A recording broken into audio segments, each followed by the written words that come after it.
নমস্কার বন্ধুরা, আমরা যখন কোষ্ঠী নিয়ে আলোচনা করি দেখবেন সবথেকে প্রথম লগ্ন ছক এবং তার বয়স সাপেক্ষে দশা কী চলছে, খুব জোর তার নবাংশ ছাট, এগুলো নিয়ে আমরা আলোচনা করি বা দেখি এবং তাতে লগ্ন কোষ্ঠীতে কী কী শুভযোগ আছে বা সেই শুভযোগ অশুভযোগ আছে সেগুলো নিয়ে আলোচনা করা হয়। তার প্রতিকার স্বরূপ আমরা কোনো স্টোন বা কবচ বা মন্ত্র এগুলো আমরা আলোচনা করি।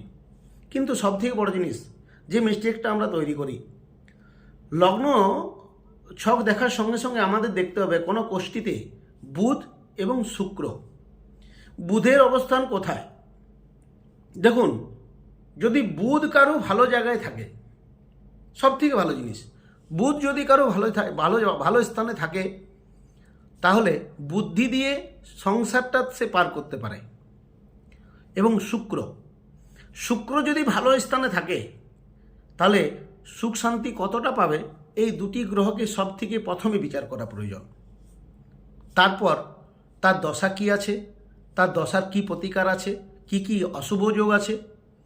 কোনো অ্যাস্ট্রোলজার কাছে গেলে প্রথমে বলে দিল কেমদ্রুম যোগ, তা কেমদ্রুম যোগ বর্তমান দশা চলছে, চন্দ্রের কোনো দশা নেই, তাহলে তার নেগেটিভ শুরু হবে কখন থেকে। তার শুক্রকে দেখা প্রয়োজন, বুধকে দেখা প্রয়োজন আছে। বুধ হলো এমন একটি গ্রহ যার জন্যে আমরা বুদ্ধি, এবং শুক্র হলো এমন একটা গ্রহ যার মানসিক শান্তি। এই পৃথিবীতে যদি বুদ্ধি আর মানসিক শান্তি থাকে তাহলে তার জীবনে কোনো না কোনো দিন কোনো অঘটন ঘটবে না।